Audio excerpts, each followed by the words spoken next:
must remember this. A kiss is still a kiss. A sigh is just a sigh. Hey, everybody. Looks like we're online.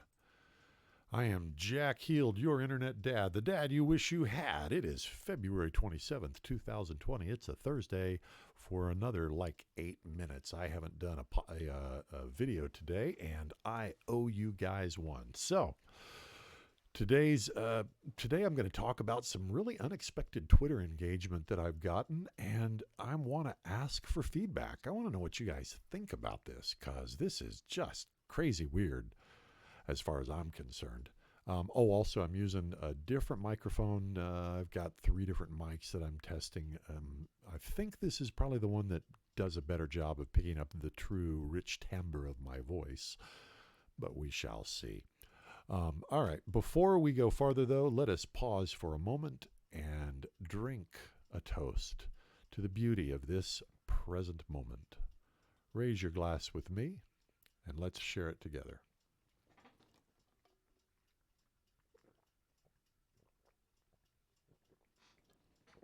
Man, I am hungry. I'm in a corral, and we are performing Faré's Requiem this weekend. A beautiful piece of music if you haven't heard it. We had our final dress rehearsal tonight, 3 hours of singing, and I'm dry. All right.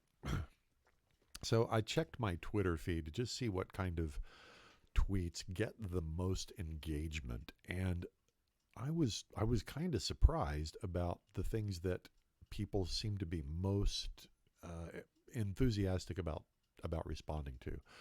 The first, my single most popular tweet is one where I said something to the effect of, there's really only 3 professions that require a college degree: engineering, law, and medicine, and I'm not altogether sure about law. That has been by far the most popular tweet I've tweeted out. I don't remember the numbers, but it was the best by far.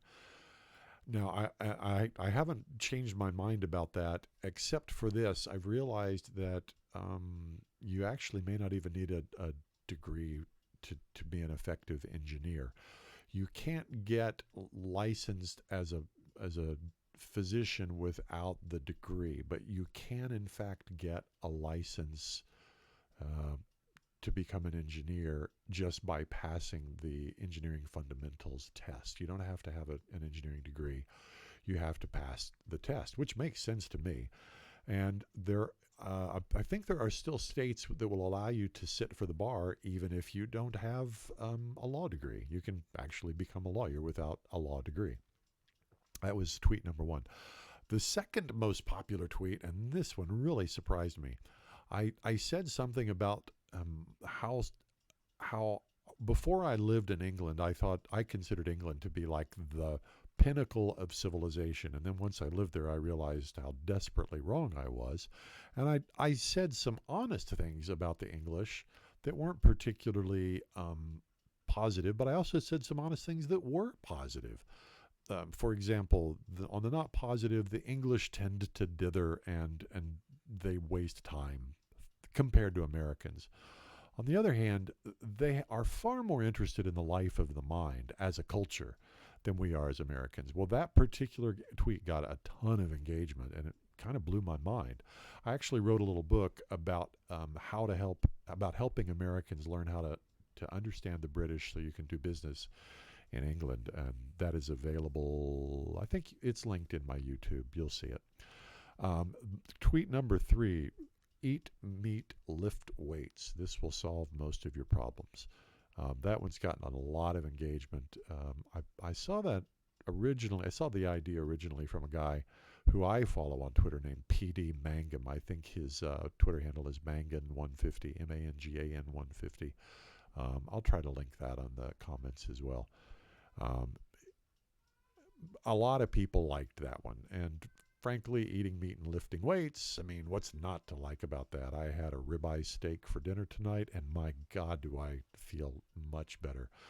I'm one of those people that the more meat I eat and the less processed carbs, the better I feel. I'm very seriously thinking about doing a really hardcore super low carb keto, um, high fat, high protein here in the next month or so, because I just feel so much better when I do. Finally, tweet number 4 was a tweet I wrote about a friend of mine. Back when I lived in Texas, I employed him for a while. I had a software company and he worked as a salesman for me. And I found out he was a raging alcoholic. I didn't realize it. Turned out he'd been a raging alcoholic for years. And the lesson I learned there, which I put in the tweet, was you can't care more about somebody's life than they're willing to care for it themselves. And that one got a tremendous amount of engagement as well. So those are my top 4 tweets over the last 4 or 5 months. I'm interested to hear, what do you guys think about that? Discuss this. Tell me. I want to understand. Why are those things so interesting? So that is the afternoon update, nearly midnight for February 27th, 2020. Be sure to subscribe,